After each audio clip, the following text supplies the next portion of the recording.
প্রিয় শিক্ষার্থীবৃন্দ, তোমরা কি ভালো আছো? ঈদের ছুটির পর আমরা পুনরায় একসাথে হলাম। আবার আমরা আমাদের যে কার্যক্রম আমরা শুরু করলাম। ঠিক আছে, আমাদের যে প্রবলেমগুলো আমরা সলভ করতেছিলাম তারই ধারাবাহিকতায় জিওমেট্রিক সিরিজ অর্থাৎ গুণোত্তর ধারা আমরা পড়তেছিলাম না? এটা ফিনিট সিরিজের অংশ, তাই না? ফিনিট সিরিজ না, সসীম ধারা। ফিনিট সিরিজের যে একটা আলাদা একটা পার্ট, এটা হচ্ছে জিওমেট্রিক সিরিজ গুণোত্তর ধারা। গুণোত্তর ধারা 13.2 আমরা পড়ছি। 13.2 এর এখানে তোমরা লক্ষ্য করো 8 নম্বরের যে একটা প্রবলেম আছে, এটা খুবই ইম্পর্টেন্ট এবং এই প্রবলেমটা সৃজনশীল হয় এবং বিভিন্ন বিগত প্রিভিয়াস কোশ্চেনগুলো যদি আমরা দেখি, বোর্ড কোশ্চেনগুলো, তাহলে দেখা যাচ্ছে অনেক বোর্ডে অনেকবার এই প্রশ্নটা পরীক্ষায় আসছে, এসএসসি পরীক্ষায় আসছে। যার জন্য এটা খুবই ইম্পর্টেন্ট, আমরা মনোযোগ সহকারে এটা দেখি। অঙ্কিতা সাংমা, তুমি ডাকটা পড়ো তো 8 নম্বরের ডাকটা কি আছে? একটি গুণোত্তর ধারার পঞ্চম পদ 2√3/9 এবং দশম পদ 3/81 হলে ধারাটির তৃতীয় পদ কত? Very good, sit down. বলছে একটি গুণোত্তর ধারার কি কি দেওয়া আছে? প্রথমে কততম পদ দেওয়া আছে? পঞ্চম পদ দেওয়া আছে। আর কি পদ দেওয়া আছে? দশম পদ। লক্ষ্য করো, পঞ্চম পদ দেওয়া মানে ধারা গুণোত্তর। ধারাটা কি? গুণোত্তর, কিন্তু ধারা দেওয়া নাই। তাহলে আমরা গুণোত্তর ধারার যে ফর্মুলা আমাদের রয়েছে, একটা হচ্ছে n তম পদ, আরেকটা কি আছে? n পদে সমষ্টি। যেহেতু এখানে তোমার পঞ্চম পদ আর কি দেওয়া আছে? দশম পদ। তাহলে আমরা n তম পদ এর সূত্রের সাহায্যে এটা আমরা সমাধান করব। আচ্ছা বলো তো, n তম পদ শুভশ্রী দাঁড়াও, এক গুণোত্তর ধারার n তম পদের সূত্র কি? a into r to the power n minus 1. Very good, a into r to the power n minus 1। এখানে a হচ্ছে প্রথম পদ এবং সাধারণ অনুপাত। Thank you, sit down. আর m হচ্ছে পদ সংখ্যা। তাহলে দেখো, এই 8 নম্বরের যে প্রবলেমটা রয়েছে, আমরা এই 8 নম্বরের প্রবলেম, এটা 8 নাম্বার, এটা আমরা সলভ করব। ঠিক আছে, এটা খুবই ইম্পর্টেন্ট, একটু মনোযোগ দাও। তাহলে আমাদের কি কি লাগবে? প্রথম পদ লাগবে, আর কি লাগবে? সাধারণ অনুপাত। তাহলে আমরা লিখি, মনে করি ধারাটির প্রথম পদ, মনে করি ধারাটির প্রথম পদ কি ধরে নিব? a। আর কি ধরতে হবে? সাধারণ অনুপাত। সাধারণ অনুপাত গুণোত্তর ধারার ক্ষেত্রে সাধারণ অনুপাত। সাধারণ অনুপাত কি? r ধরে নিলাম। ঠিক আছে, এবার বলো তো কি কি পদ দেওয়া আছে? পঞ্চম পদ দেওয়া আছে আর দশম পদ দেওয়া আছে। তাহলে আমরা লিখবো, সরাসরি লিখবো যে প্রশ্ন মতে এই যে আমরা লিখবো 5 তম পদ। দেখো 5 তম পদ, যে পঞ্চম পদের সূত্রটা কি হবে বলো? a r টু দি পাওয়ার কি? 5 মাইনাস 1। আবার পঞ্চম পদের মান কত দেওয়া আছে বলো? 2√3/9। এটা হচ্ছে পঞ্চম পদ। ঠিক আছে, তাহলে এটা পঞ্চম পদ যদি a r to the power 5 minus 1 equal to এটা হয়, তাহলে এখান থেকে আমরা কি পাই? দেখো, সুতরাং আমরা লিখতে পারি a r to the power কত? 5 মাইনাস 1 এর মানে 4 equal to 2√3/9। This is the equation number 1। এটা হচ্ছে সমীকরণ 1। আরেকটা পদ দেওয়া আছে, দেখো পঞ্চম পদের সাহায্যে একটা সমীকরণ তৈরি করলাম। আরেকটা কি পদ দেওয়া আছে? গুড। এবার লিখবো এবং দশম পদ, n তম পদ। দশম পদের সূত্র কি বলো? a r to the power n minus 1 good equal to, এটার মান কত দেওয়া? আবার 8√2 √2 divided by 81 তাহলে সুতরাং আমরা লিখব a r to the power কত হবে 9 equal to 8 root 2 divided by কত 81 এই হচ্ছে সমীকরণ 2। শোনো তোমাদের যখন সৃজনশীল আসবে এটা আগে বললাম খুবই ইম্পর্টেন্ট, যখন সৃজনশীল আসবে ক নম্বরে বলবে যে উদ্দীপকের আলোকে দুইটি সমীকরণ গঠন করো বা সমীকরণ তৈরি করো, এই যে এতটুকু হলো ক নাম্বার থাকবে। বুঝতে পারছো? মানে টোটাল অঙ্কটা নিয়েই একটা সৃজনশীল হয়, এতটুকু ক নাম্বার থাকে। বুঝতে পারছো? আচ্ছা যাই হোক, আমরা যে দুইটা সমীকরণ পেলাম, এখন এই দুইটা সমীকরণ সমাধান করে আমাদের প্রথম কাজ হচ্ছে এই যে এখানে a এর মান বের করতে হবে এবং r এর মান বের করতে হবে। বুঝতে পারছো? একটা কথা মনে রাখবা, a এবং r এর মান জানা থাকলে আমরা যে কোনো তম পদ বের করতে পারি। যদি বলে 12 তম, তাহলে a r টু দি পাওয়ার 12 - 1 পরে a এর মান এবং r এর মান বসায় আমরা বের করে দেব। তাহলে আমাদের মেইন টার্গেট কি বলতো? কার মান বের করা?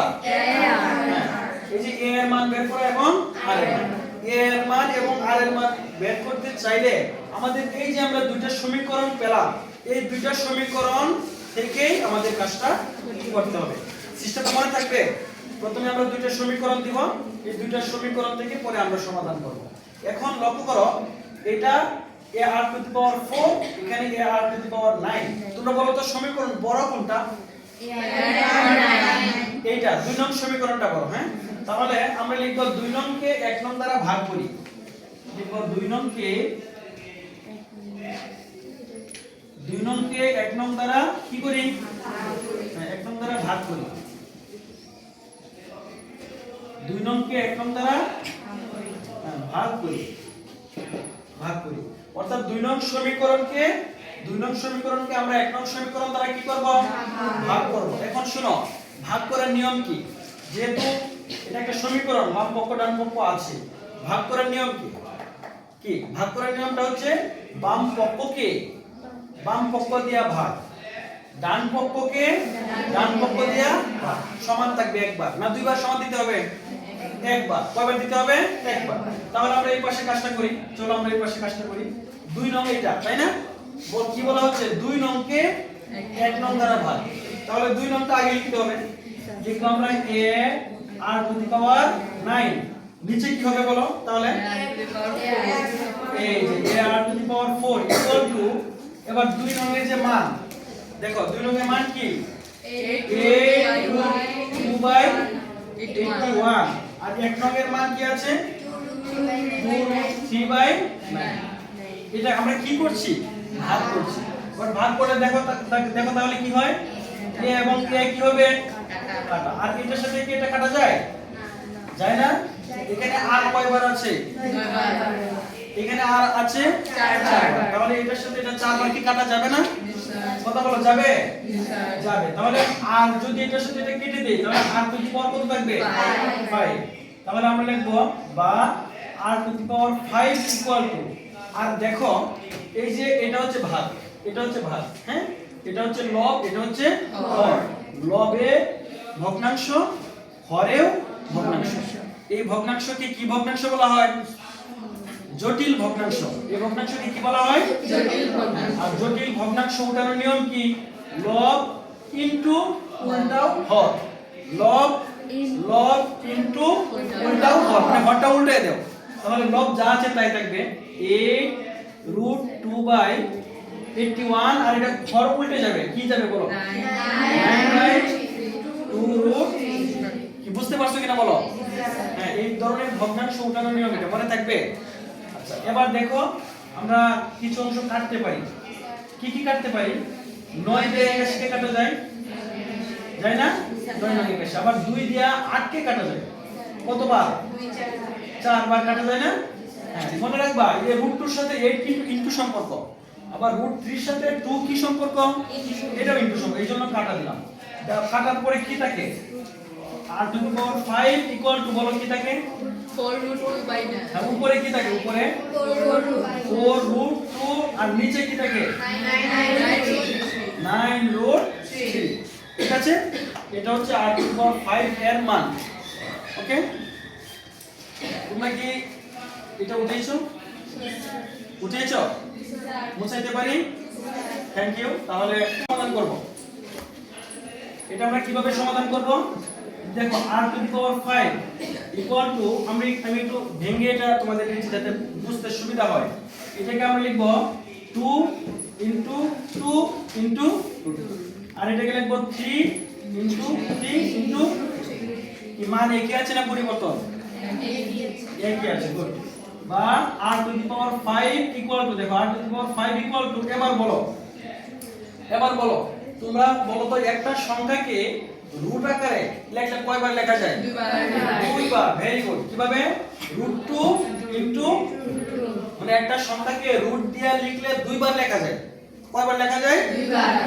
একবার লেখা যাবে না, তিনবার লেখা যাবে না, শুধুমাত্র দুইবার। কেন দুইবার? দেখো √2 আর √2 যদি আমরা গুণ করি তাহলে √2 এর হোল স্কয়ার √2 এর হোল স্কয়ার হলে √2 স্কয়ারে কি কাটা গেলে যে আগের 2 ঠিক থাকবে না? কি ঠিক থাকবে না? এই জন্য একটা সংখ্যাকে রুট দিয়ে কয়বার লেখা যায়? দুইবার। কয়বার? দুইবার। একটা পূর্ণ সংখ্যাকে। আচ্ছা এবার বলো a2 শুনো তো a2 কয়বার লিখব? দুইবার। হ্যাঁ a2 লিখব দুইবার। √2 ইনটু আবার a2 কয়বার লিখব? দুইবার। রুট দিয়ে কয়বার লিখব? দুইবার। এখানে আরেকবার আছে, বুঝছো কিনা বলো? একই ভাবে নিচেরটা এটা কয়বার হবে? 3 দুইবার। √3 ইনটু √3 এটা √3 ইনটু √3 আরেকবার তো আছেই, ঠিক আছে? এবার দেখো বা r to the power 5 equal two এবার বলো তো √2 এখানে মোট কয়বার? 5বার। √3 কয়বার? 5বার। গুণ করলে যদি আমরা গুণ করি পাওয়ার হবে না? গুণ করলে কি হয়? পাওয়ার। তাহলে এটাকে আমরা লিখব √2 divided by √3 whole to the power কত লিখব? 5 দিলে। বুঝতে পারছো? এই দেখো তাহলে এই যে উভয় পক্ষে কি পাওয়ার মিলে গেছে। আমরা সূচকের নিয়মে জানি দেখো যদি এমন হয় a two the power r equal to b two the power r যদি পাওয়ার মিলে যায় তাহলে পাওয়ার বাদ যাবে, কি থাকবে? a ইকুয়াল টু বেস সমান বেস। সিস্টেমটা বুঝছো কিনা? যদি পাওয়ার মিল থাকে এটা সূচকের নিয়ম, পাওয়ার মিল থাকলে পাওয়ার বাদ যাবে আর বেস মিল থাকলে বেস বাদ যাবে। তাহলে এখানে কি মিলছে বলো? পাওয়ার না বেস? পাওয়ার। তাহলে 5 বাদ যাবে, সুতরাং r ইকুয়াল টু কত হবে? √2 ডিভাইডেড বাই √3 এই হচ্ছে r এর মান। কি বুঝতে পারছো কিনা বলো? এটা কিসের মান আসছে? r এর মান। আমাদের কার মান লাগবে? এর মান এবং r এর মান। আমরা এখান থেকে কার মান পেয়ে গেলাম? r এর মান পেলাম। এবার কি করতে হবে? r এর এই যে মানটা পেলাম r এর এই মান আমরা 1 নং অথবা 2 নং সমীকরণে বসাবো, তাহলে আমরা a এর মান পেয়ে যাব। তবে একটা মনে রাখবে একটা কথা, যখন আমরা সমীকরণে বসাবো তোমার কাছে যে সমীকরণটা সহজ মনে হবে এই সমীকরণেই বসাবা। যে কোনো সমীকরণে বসানো যাবে, একে বসানো যাবে। তাহলে আমরা লিখি কি লিখবো? r এর মান 1 নং সমীকরণে 1 নং সমীকরণে বসাই বা বসিয়ে পাই যাই লিখি। 1 নং সমীকরণে কি ছিল বলো? a r to the power 4 equal to কি ছিল একটু বলো? ওই যে নিচে 2√3/9। এখানে কার মান বসাবো বলছি? এই যে r এর মান, এই যে দেখো r এর মান এটা r এর মান। তাহলে হবে বা a ইনটু r এর মান বলো √2/√3 এর পাওয়ার কত? 4। পাওয়ার 4 না? পাওয়ার 4। 4 কে আমরা লিখব 2 ইনটু 2 লিখতে পারি বলো তো? Equal to 2√3/9। 2 ইনটু 2 কেন লিখলাম? যাতে আমরা রুট স্কয়ারে কাটা সহজে বুঝতে পারি। তাহলে কি হলো? a ইনটু এখানে রুট স্কয়ারে কাটা, এই রুটের সাথে একটা স্কয়ার কাটা যাবে, তাহলে থাকবে কি? এর কি থাকবে? 2/3। পাওয়ার কত থাকবে? বুঝছো কিনা বলো? বুঝছো এটা? রুট স্কয়ারে কাটা, এটা থাকবে 2, এখানে থাকবে 3 আর এখানে 2 থাকবে, ইকুয়াল টু 2√3/9। এবার বলো তো এটা কি হয়? a ইনটু 2 দুগুণে 4, 3 3 9, 2√3/9 বাই a ইকুয়াল টু দেখো এবার তোমরা বলো a এর মান বের করব, তাহলে a এর একটা a ভগ্নাংশ কোথায় যাবে? নিচে না? a ভগ্নাংশ কোথায় যাবে? আর নিচে গেলে আবার ইনটু দিয়ে উল্টে দিতে হয়, মনে আছে? তাহলে আমরা কি লিখব? 2√3/9 ইনটু দিয়ে কি লিখব বলো? 9/4 ভেরি গুড, 9/4 লিখব। এবার কি কি কাটা যায়? 9 কাটা, আবার 2 দিয়া এই 4 কে কাটা যায়। তাহলে সুতরাং a ইকুয়াল টু কি পাই বলো? বুঝে বলো, √3/, এই হচ্ছে আমাদের a এর মান। কিসের মান এটা? এটা হচ্ছে a এর মান। ঠিক আছে, আমরা a এর মান পেয়ে গেলাম। দেখো আমরা 2 নংকে 1 নং দ্বারা ভাগ করে কার মান পেয়েছিলাম? r এর মান। r এর মান কোথায় না বসাইলাম? সমীকরণে বসানোর পরে আমরা কার মান পেলাম? তাহলে a এবং r এর মান আমরা পেয়ে গেলাম। ঠিক আছে, কার কার মান পেয়েছি? a এবং r এর মান। এখন আমরা যে কোনতম পদ বের করতে পারবো। যদি বলা হয় পঞ্চমতম পদ, যদি বলে তৃতীয় পদ, দ্বিতীয় পদ, বের করতে পারবো না? বইয়ে কি চেয়েছে বলো? ডাকে তৃতীয় পদ। তাহলে আমরা কি তৃতীয় পদ বের করতে পারবো? কথা বলো, পারবো কি? এখন আমরা কি লিখবো? সুতরাং কি লিখবো বলো? সুতরাং ধারাটির তৃতীয় পদ। হ্যাঁ, তৃতীয় পদের সূত্র বলো। হ্যাঁ, তৃতীয় পদের সূত্র a r⁻³ - 1। ঠিক আছে, এবার লক্ষ্য করো এখানে কি হবে? a r²। এবার মান বসাই। a এর মান কত? a এর মান হচ্ছে √3/2 ইনটু r এর মান কত? √2/√3 এর উপরে, তাহলে √3/2 ইনটু এটা রুটের স্কয়ারে কাটা 2/3, এই 2 আর এই 2 কাটা। এবার তোমরা বলো এই 3 কে রুট দিয়ে কয়বার লেখা যায়? 2 বার। আর উপরে আছে তাহলে √3 কাটা, উপরে কি থাকবে? 3। এই হচ্ছে অ্যানসার। হ্যাঁ, এটা অ্যানসার। আমাদের ওই যে ধারাটির কি পদ? তৃতীয় পদ আমরা বের করলাম। আচ্ছা শুনো, তোমরা এইভাবে কি সপ্তম পদ যদি বের করতে বলে পারবা না? এই কাজটা করো, পরে তোমরা ধারাটির সপ্তম পদ বের করো।